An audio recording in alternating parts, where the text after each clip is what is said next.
to Pillars of Progress, a look at the work our government is doing as it implements the development plans for the nation. I'm Anne-Marie Ganes, and in our first story, 2 new renal dialysis centers, the refurbishing and reopening of a 39-bed ward at the San Fernando General Hospital, and new glaucoma surgery at the Sangre Grande Hospital.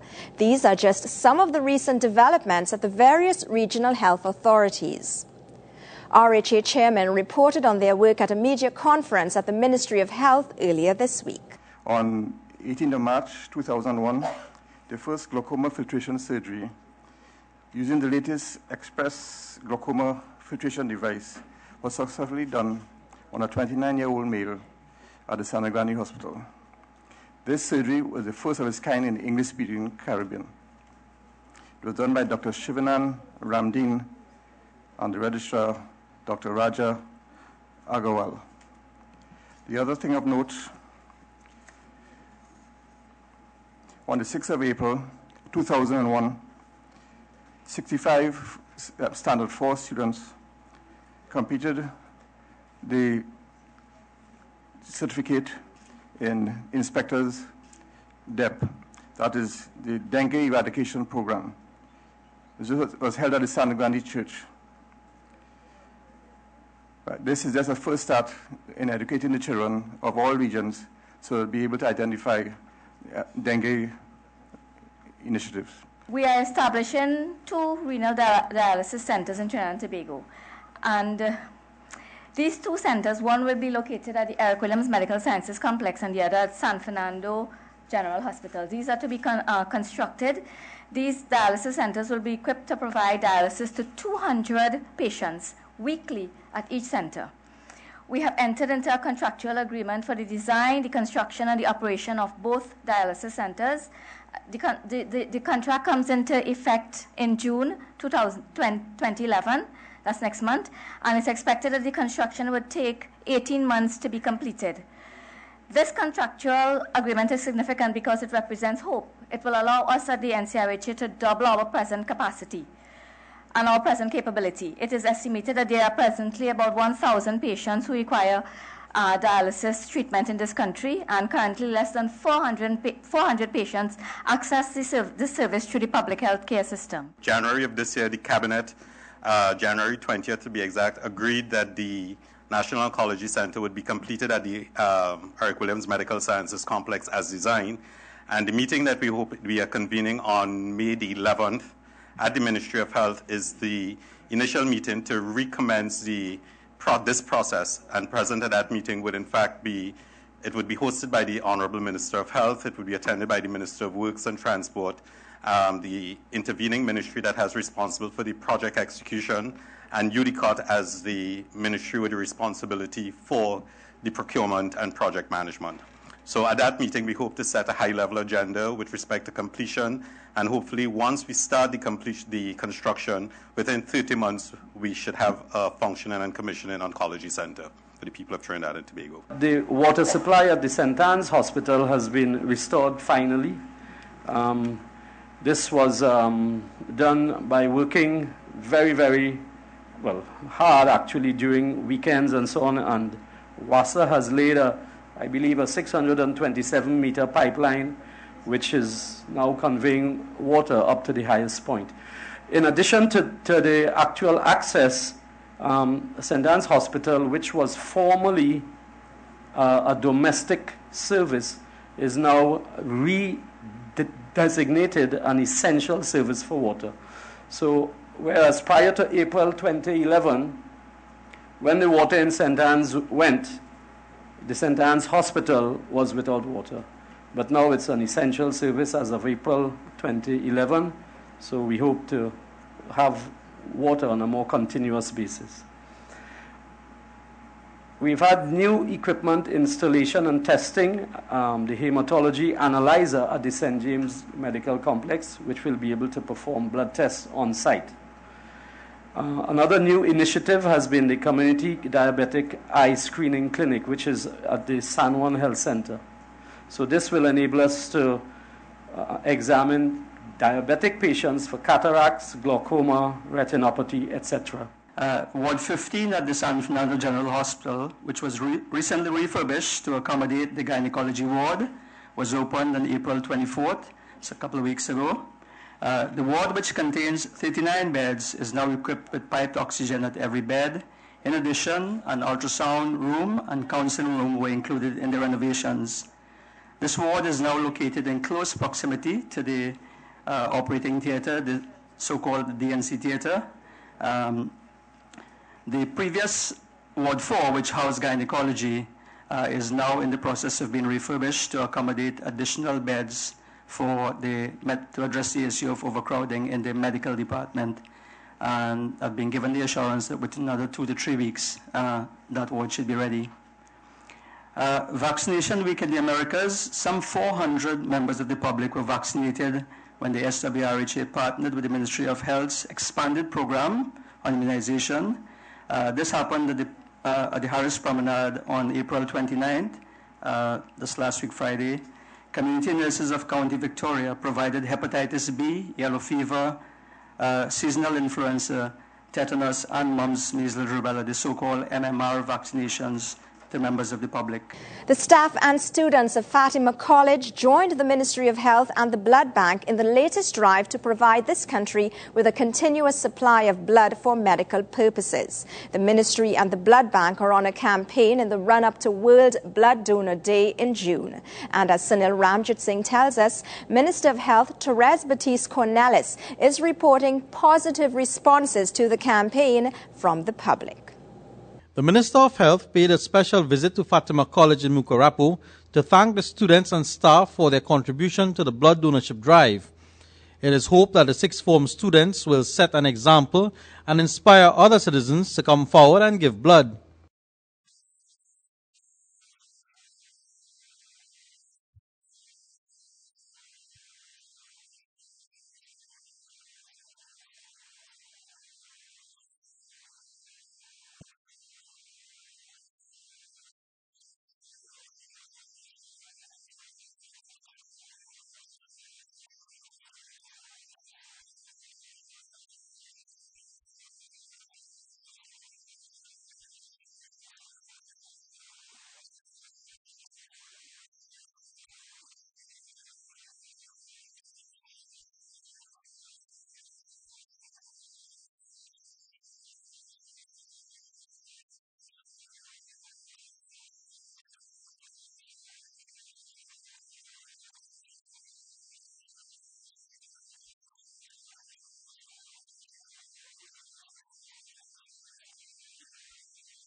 Minister Baptiste Cornelis says the objective is to have a continuous supply of blood available for medical purposes. And while some people prefer the chit system, where they deposit blood for their own use and that of their families and friends, some people have no problem with depositing into the general reserve.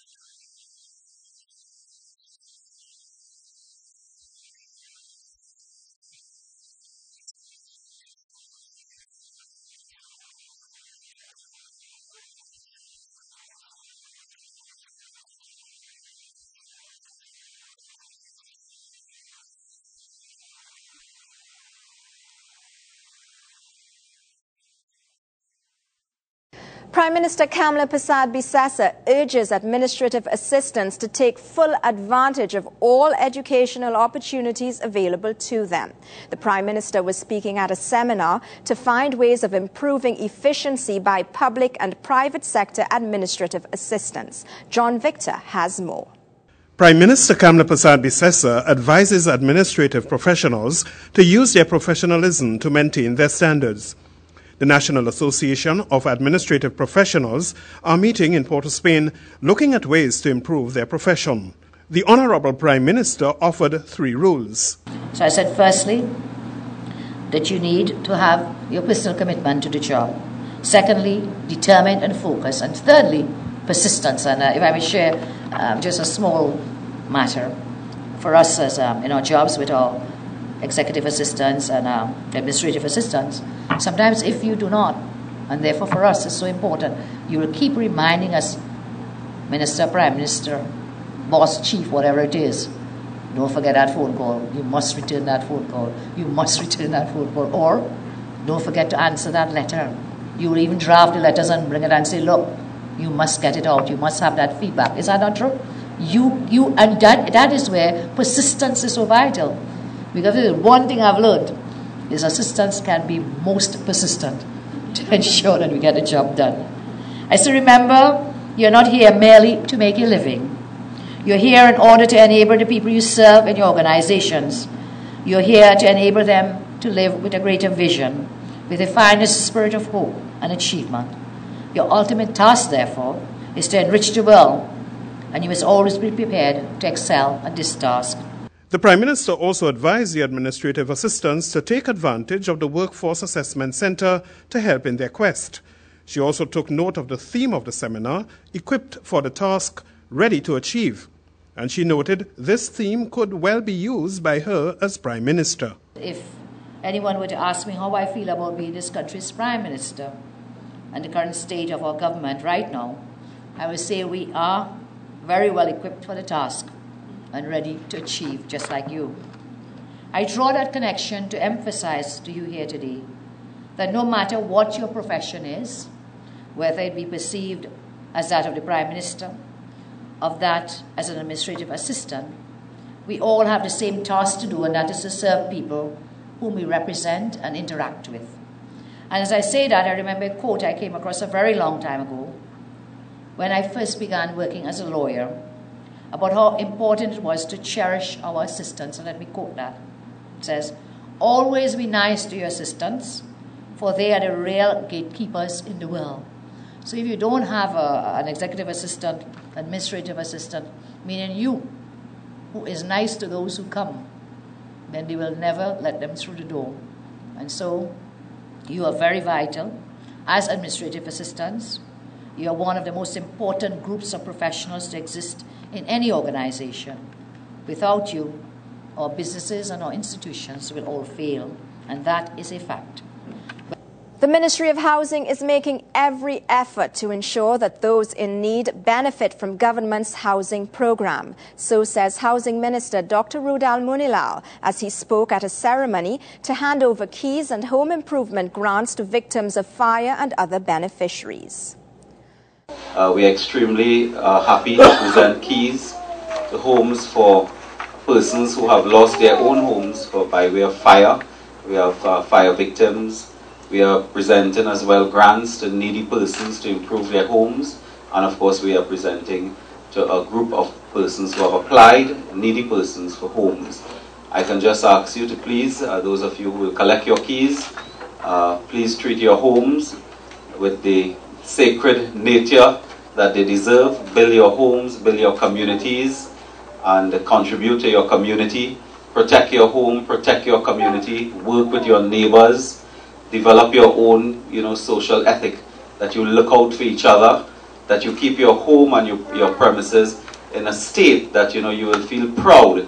And when other persons in the national community drive by the HDC estate, they will also feel proud that that it is clean and the area is upgraded. So this morning we give you these keys, but also with that understanding that you will contribute to the development of the estates and the quality of life, not only for yourselves but for your neighbors. We try our very best, given the enormous amount of applicants and the need in the national community. We're extremely mindful of that need. This is a building that over the years people come to this building with tears in their eyes. They come to this building feeling depressed. In fact, this is the building where when you pass through the waiting room and so on, you meet people and the distress, the level of distress is so high. And we try our very best in the circumstances that we face. We wish we had homes for everyone, but we don't. And there's a process by which we go about distributing. And I appeal to persons in the national community to exercise a bit more patience and restraint. And in due course, we intend to embark upon the construction of more homes, apart from the distribution of those that are in an advanced state of readiness. We will continue with the construction. Today, as some of you have noticed, the Governor of the Central Bank and others in the construction sector have made the call that in not only in housing, but in other areas of infrastructure development, that the government must act with some haste in these areas. The Prime Minister has mandated this month as deliver, deliver, deliver. As you know, this month, May 24th, is very special to the national community. It marks 1 year that we have been in office. Prime Minister Kamla Persad-Bissessar came in for some high praises recently from several recipients of certificates of comfort. Over 100 persons received their certificates of comfort at the Penal Community Centre earlier this week. Sherilyn Lewis spoke to a few of them and brought back this report.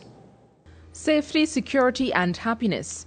These are just a few words used to describe how Couva residents felt upon receiving their certificates of comfort from Prime Minister Kamla Persad-Bissessar. There was a feeling as if Christmas came early for many of the recipients who received their certificates of comfort.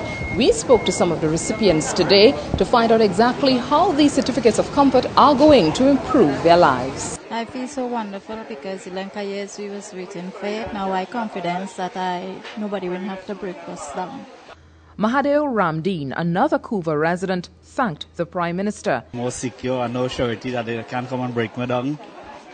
And I want to thank the Prime Minister and also the former alderman of Couva, Tabaki Talpa Regional Corporation, Mr. Rajendra Gosain, for being part and parcel of the people for Calibi to receive the certificate of comfort.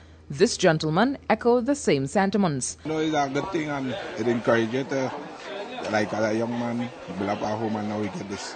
It kind of encourages that people still hope in this part of the society. Housing and the Environment Minister, Dr. Rudal Munilal, was also in attendance at the distribution ceremony. Another exercise is expected for next week. Sherilyn Lewis, GISL. Chief Executive Officer of the Land Settlement Agency, Alan Sami, says government's decision to distribute certificates of comfort on a regular basis will reduce the backlog. 18,000 people who have still not received certificates of comfort. So when you give 100, 125, it seems like a drop, but we know that the drops fill the bucket. We are on an aggressive program now of looking at the 18,000 that have been lying idle for some time in the vaults of the LSA. And we are actually going through every single one of those. We're going to start that exercise in 1 week's time. And we feel that we'll be able to expedite the delivery of the certificates of comfort over the next period of time. Mr. Sami then explained how this process works. Process where a squatter on state lands before January 1st, 1998 is entitled to some protection from ejectment from the parcel of land on which they are. And that's called a certificate of comfort. Now it does not mean they get to stay where they are. If, for example, the land is earmarked for some other kind of use, what it says is we're not going to break you down, but we're going to provide an alternative for you so that you can relocate to that point. When people know that they're getting to stay where they are, they move to another stage, which is called the statutory release stage, in which they have 30 years to pay off for their parcel of land. Everybody has to pay, by the way, for a parcel of land. When that's paid off for, and all the approvals have been obtained by the state, then they obtain the deed of lease. The Ministry of Local Government is taking steps towards increasing efficiency in the delivery of goods and services to citizens. The announcement was made by the Local Government Minister Chandri Sharma during a workshop on geographic information systems. We have more in this story by Sherilyn Lewis. Local Government Minister Chandra Sharma says he believes that the Ministry of Local Government could do more in its delivery of goods and services to citizens by employing new systems and technologies. He was speaking at a workshop at Kent House. I'm impressed with her passion for doing what she's doing. I did not tell you Dr. Ramlal is from Faizabad, and we are always influenced by good thinkers who come out of Faizabad. Thank you very much, Dr. Ramlal. I think both Permanent Secretary and Ms. Lewis has made the point. This is critical information that we require as a government to deliver goods and services. We are about the business of improving the lives of people, And one of the very important ways is to make sure information gets to them, and correct information. From what we are told today, this is the way forward. So we are very, very happy to identify with this project. More than that, as we have said on many occasions, local government is a critical ministry in terms of delivery of goods and services to every single citizen on a daily basis. We do not deliver once a week or once a month. We have to do it every day, many services. And in recent developments globally with the natural disasters, it makes us more ready to deliver. And in this context, we are very, very fortunate to have this particular information system being looked at. You can rest assured that the government will do all it can in its power to engage it as often as it could. In many countries, this is still new, and we are very fortunate here in Trinidad that we have local thinkers and local researchers who are exploring all the avenues for us to go forward. In this context, we will continue. We have a commitment. The government has a commitment, and this ministry maintains that commitment to use more and more technology so that our stakeholders, the people of Trinidad and Tobago, at all times will know what is available, how to proceed, where to get information, but more than that, to use this information to add value to the lives of people. So, Ms. Lewis, we want to give you the assurance that this is not the first of the workshops. We are going to take this to all our regional corporations as well, and I'm sure my parliamentary colleagues and cabinet colleagues will want to engage you at some other time. And I want to thank the Permanent Secretary for seeing it. Bernadette Lewis, Secretary General of the Caribbean Telecommunications Union, says her organization is committed towards working with the government for the development of geographic information systems. This is an initiative of the Caribbean ICT Roadshow of Trinidad and Tobago, which was held in February of this year. And by way of introduction, the Caribbean Telecommunications Union, it was established in 1989 by CARICOM heads of government because they recognized that telecommunications would have had a significant role to play in national and regional development. But of course, you would recognize that the rapid pace of technological innovation has completely transformed the technological landscape, and we no longer deal with telecommunications per se. We now deal with information and communication technologies. So in 2004, the CTU expanded its mandate to deal with information and communication technologies. And a significant element of that mandate is education and raising public awareness of the power and potential of information and communication technologies to transform lives, businesses, governments, and to foster national and regional development. Also present at the workshop was the Permanent Secretary from the Ministry of Local Government, Arlene McComey. Sherilyn Lewis, GISL. Recommendations from a recent seminar on child sexual abuse will be used to help guide government's policy in dealing with the abuse of children in our society. The seminar was held over the last week at the St. Augustine campus of the University of the West Indies. The theme of the seminar is Stop It Now. Together we can prevent the sexual abuse of children. It may be one of the most taboo subjects that present itself from time to time for discussion in our society. Many of those charged with the responsibility of examining this topic often have difficulty understanding both the perpetrators as well as the victims of this crime. Following the observance of Child Abuse Awareness Month in April, and in support of the Break the Walls of Silence campaign launched by the Institute for Gender and Development Studies, the Social Work Unit of the University of the West Indies recently organized a professional training course aimed at advancing knowledge and practice for the prevention of child sexual abuse. It was a collaborative initiative with the Centre for Applied Childhood Studies of the University of Huddersfield, UK, and Stop It Now, an organization based in Northampton, USA.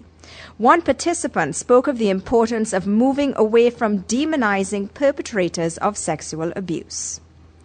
In the sense that the information presented has now opened our eyes to working with perpetrators of sexual violence, reminding us that the perpetrators are indeed people who are close to us, our friends, our family members, our loved ones.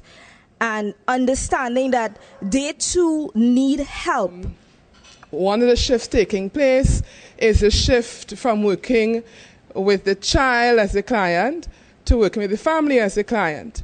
And as we spoke a lot over the last few days about not applying labels, very often the people we're working with could easily be labeled because they're the mothers and the fathers and the aunts and the uncles who didn't step up as they should have, and therefore the children came into care. Offenders are more likely to be relatives or acquaintances of their victims, and it was noted that one of the ways the program will be able to have an impact on society would be through the restorative justice aspect of it. I think that aspect, we need, well, the government, the country, our people is moving in that direction in terms of the penal reform. And that aspect in terms of helping the client as well as the perpetrator. It's not that we're going to let the perpetrator get away, but there is going to be help because these people as well are also victims. They themselves, most of them, research would show that they themselves were victims at one point in time. The role of the government and protective services was also discussed. It is to be noted that Trinidad and Tobago is a signatory to global policy documents which treat with the rights of the children, namely the Convention on the Rights of the Child. With this in mind, the government of Trinidad and Tobago, together with the Ministry of the People and Social Development, has therefore given priority to treating with children's issues. The Minister of the People and Social Development, Dr. Glenn Ramadasing, recently stated that the Ministry and government are committed to action in several areas of children's rights. This includes legislative review, reform and implementation, the strengthening of systems of care for children, and the creation of facilities for displaced youth and youth at risk. As we close our program tonight, we close on a sad note. We mourn the passing this morning of one of our camera crew, Jamaluddin Samad. While on assignment, Mr. Samad collapsed and died from a massive heart attack. A seasoned cameraman, Mr. Samad has worked at several media houses, including the former Trinidad and Tobago Television and at CNC3, and here with us at the Government Information Services Limited. We at the Government Information Services extend our deepest condolences to the Samad family.